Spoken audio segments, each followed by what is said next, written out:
The next 5 minutes that you are about to hear were recorded before I had planned to make any podcast of any sort. So what you're about to hear is more for a video format. However, I am toying with the idea and have been asked to do a podcast with these videos for a while. So any feedback would be more than appreciated. And I hope you find this in some way interesting, even if it starts a conversation. Morning there, folks. So last night I was watching a fairly straightforward, nice-looking video of a bolognese.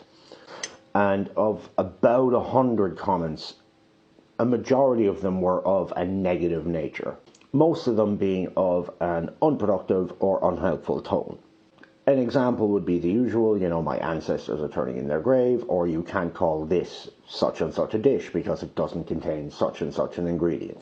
And it made me think about my experiences, my time as a novice cook. It made me wonder if I would have persevered in my culinary journey if all my feedback consisted solely of criticisms and disapproval.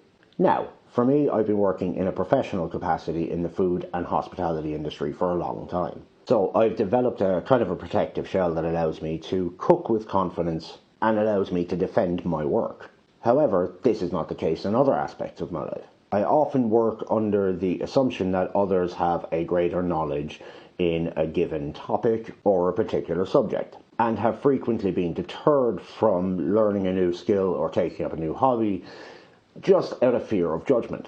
So I do wonder that if I was learning to cook in the modern environment, where the internet has allowed us to be left open to anonymous critique, would I have persevered? Now, I think bolognese is actually a really good example of the gatekeeping that can happen in the culinary industry, as it holds such a unique place in Italian cuisine. Recipes for the dish can vary significantly depending on the region, town, or even the family that's making it. For instance, in some areas of Italy, a ragu will be made with milk, whereas in other parts they don't use milk at all. Traditionally, spaghetti isn't the pasta of choice for a bolognese. Bearing in mind that a bolognese just means ragu with pasta. Traditionally, it would be a tagliatelle or a pappardelle, and in some cases they use things like penne or fusilli.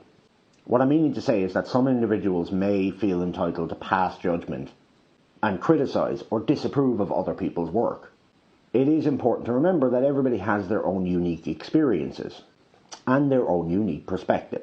To go back to the bolognese example, in the north of Italy, they won't use tomatoes because they're not as readily available. Whereas in other parts of Italy, they will use tomatoes because tomatoes are readily available. Traditionally, minced meat is not what's used in a bolognese.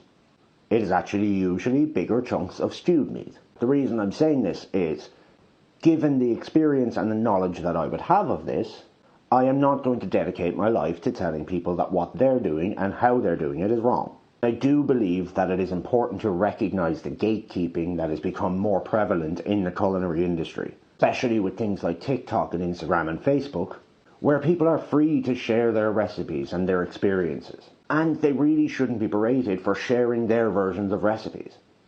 Recipes are not a static entity. By their very nature, recipes are subject to change.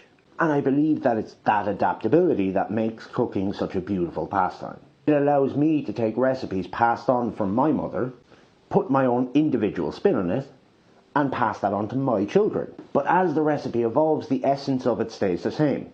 Use this recipe to nourish our family. Now, of course, there are recipes that have undergone such a significant change from their source material that they cannot be considered authentic. However, I will still refrain from criticizing or belittling somebody for making that recipe.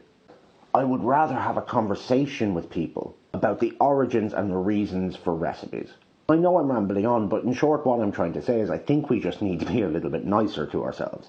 And it's so hard to say that that's becoming rarer and more difficult as time is going on. But it is so important to remember that belittling people and knocking people down does no good. It's not good for you, it's not good for that person. And if you're somebody that gets a thrill out of knocking people down, you're the person with the bigger issues. Anyway, I'm going to get back to my coffee. Food is to heal, not to hurt.